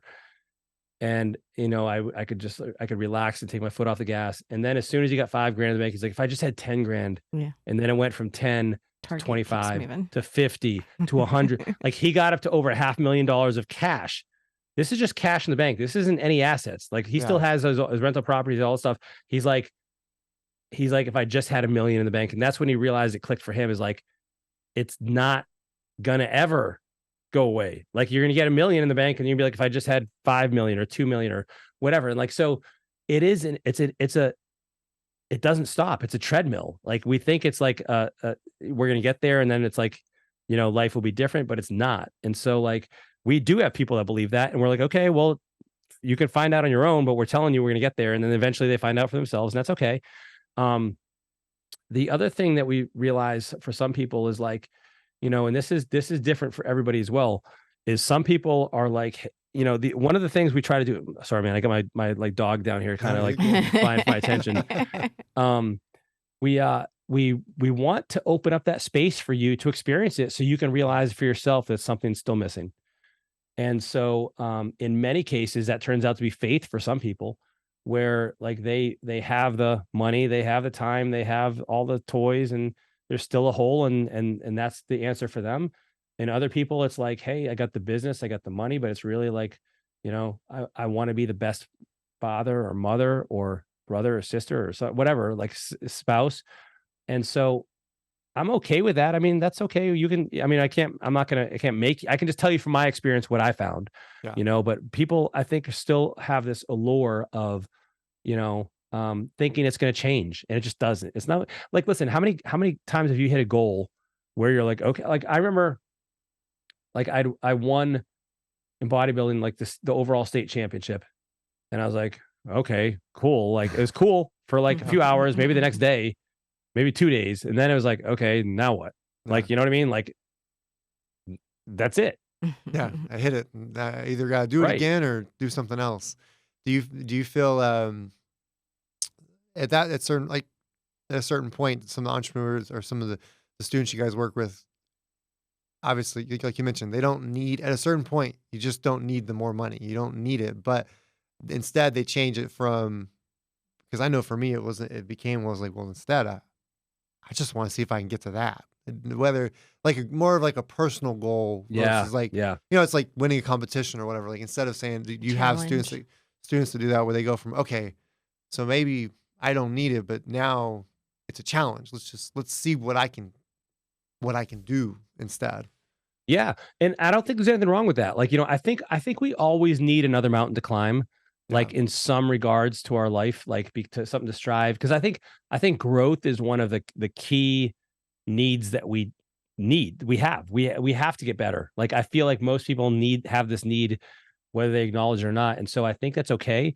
But I think a better way to do it potentially is to consider, like, how can I do this thing and still do all these other things? Right. Like, because like, listen, if I remember way back when I was competing in bodybuilding, and I would do it differently now if I competed again. I kind of shut off the world. I didn't go out to eat. I trained. I was a hermit. I like totally secluded myself. And I don't think I necessarily had to do that. And so how can you accomplish that next goal, that next check mark, without sacrificing everything in your life? And I think that's even what's cool about that is like you can look at it as making it even it's harder, which is a more appealing goal. Like, Yeah.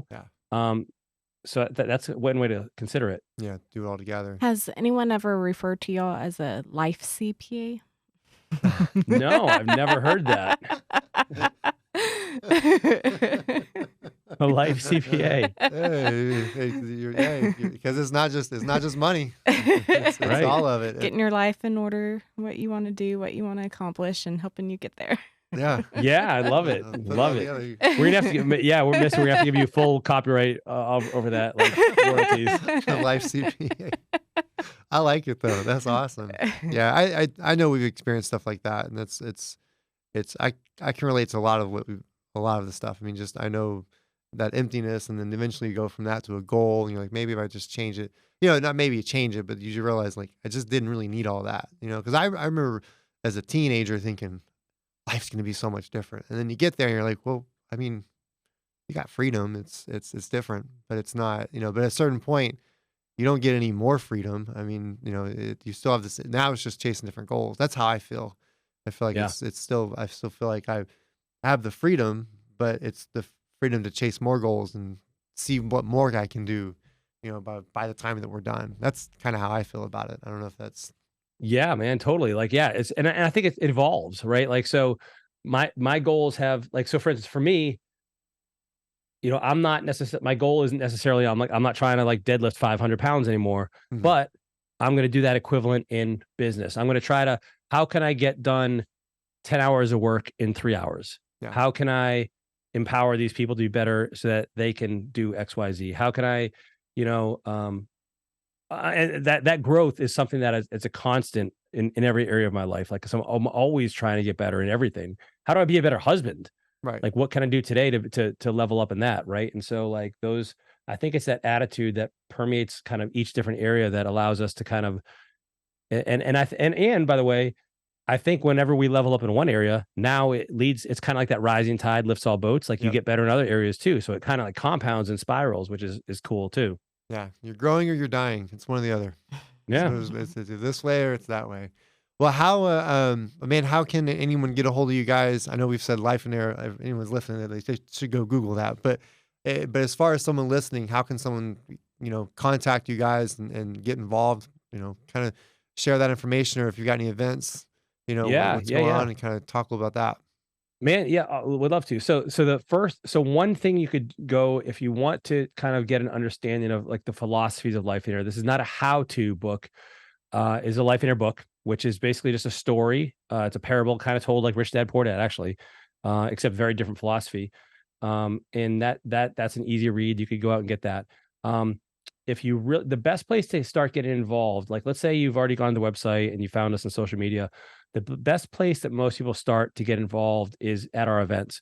So we have 2 events. We have the Get a Life Getaway, which is where we focus on your vision for your life, really figuring out very tangibly, not like a feel good approach to living or like a fluffy approach, but real concrete strategies to live. How do you live the life you want? And then we have the business builder workshop, or we call it our 3-day MBA business builder workshop, which is like, okay, now that you've identified what your life looks like, ideally you go to the Get a Life first, but it's not required, but ideally, now that you kind of understand like roughly what you want your life to look like, how do you actually structure and run a business to serve that life? How do you work, 20 hours a week and make the money you want? How do you run a team? How do you automate? How do you hire? How do you use AI? How do you, what are the stages of business development? It's really like a very, very intense event of like, we actually had, just a couple months ago, we had an event, and a girl came up to us, young woman, I should say. She was in her 3rd year of college. She's a business degree. She's like, I've learned more in 3 days about business than I've learned in the first 2 years of my degree. I'm like, whoa, that's awesome. I'm like, can you get that on video? Like, so that is the other event. We do these events all over the country. We also do them virtually. You could find our schedule at lifeonaire.com, and would love to see you at those events. I teach those personally, so I'm there. Like, so if you didn't enjoy this conversation, you are not going to enjoy being stuck with me for 3 days. But if you did, then you'll enjoy it. So like, yeah, that'd be probably the best thing. I want to hit on one last question before we bow out, because something you mentioned was, I think about it is I heard this a long time ago. It's work less, make more. And Hmm. that's a big that as far as when I hear life in air, that's what I think. I think work less, make more, set it up. I know that as I've transitioned from more of a role of in the business and on the business, and I'm curious to hear your thoughts on this. I almost was lost. Like, well, what do I do with myself now? Like, I'm making more, but shit, I don't feel uh, like how did you handle that for you going from on the business in the business to on the business and going into CEO role and doing these versus how did you handle that where the concept of work less, make more for yourself? So are you when you say that, are you talking about how did I handle it psychologically to Yeah, just I get mean out of just the day to day, or to get out of day to what do I do day. with the extra free time? Like if I'm working less, Either because both. they're both of those are a problem. Like, 'cause- Both, yeah, because that's not to open up a can of worms yeah, here. yeah, no, open it up. But I asked that because psychologically, it took me a moment to go, well, yeah, I'm very used to like Yeah, like get out the way, let me jump in, and I'm gonna solve some stuff, and then yeah, Yes. I mean, I eventually figured out what I figured out my role and where I need to be, but I'm sure that there's others that listen to that because it took me a long time. I'm sure there's others who may hear that and go, well, I need to work less and make more and step back and stop working in the business. How did you personally handle that, either psychologically or even just the yeah. day, what you do, what you focused on? So for me, what I realize is being busy doesn't equal being productive. And if I was going to have the highest impact on the business, meaning like for me, impact means like the biggest change to the bottom line, the biggest, the biggest impact on terms of our customers' success and satisfaction. Um, I had to do the highest leverage activities. And the highest leverage activities are not oftentimes in the trenches. And those, it's like the difference between a frontline infantryman versus the general behind, in the command center, right? And who's more valuable? And what happens if that general isn't there? Your troops don't know what to do. They're not going to be able to execute the plan. It's the person who has the highest leverage in the business that is the most important. And so as the leader, as if you're the business owner, you are the general. You have to command the troops. You have to kind of come up with a strategy. Otherwise, everyone is suffering as a result of that. Your employees won't be doing the things that they are good at. They won't be winning. They won't have the growth and the satisfaction they're looking at. Your customers won't be happy.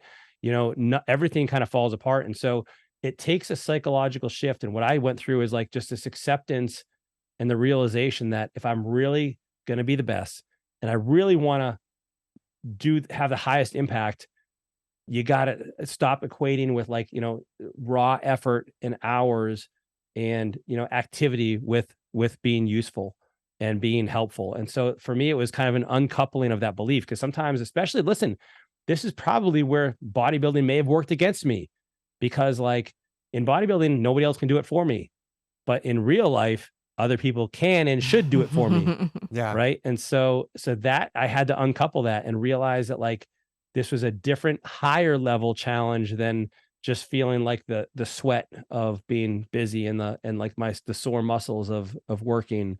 And so that was a psychological change for me to realize that. Um and I that a lot of people struggle with that. The other challenge people have is like, gosh, what do I do with all this extra time that I have now available to me? And sometimes they're like, well, this is where the vision comes in. Like, if they don't have a vision and they have all this free time, they're going to be bored. Well, if they're bored, what are they going to do? They're going to go back to work. Right. So you don't have anything else. So you just, hey, I may as well work. I'm good at it. I'll just do that. Right. And so there's both challenges you got to kind of contend with. Yeah. Yeah. I love it, man. I agree with you too. Jiu-jitsu made me go, I'm used to just, no one's going to choke this person but me. Yeah. I'm going to choke this sucker out. no one's gonna hit him with the, yeah. So Right. I love it, man. Well, Jason, thank you for coming on and taking the time. Man, loved having you on. I love the mindset. I love the philosophy. It aligns 100% with the way I personally think, the health, the fitness, the whole 9 yards. You just don't hear it that much. There needs to be a heck of a lot more leaders, personal growth that talk about that and go through that stuff. And that's such a huge deal. So I Love it, appreciate guys. you Thanks for coming having me on. Yeah, thank you very much. And guys, that's the show, and we'll catch you guys next time.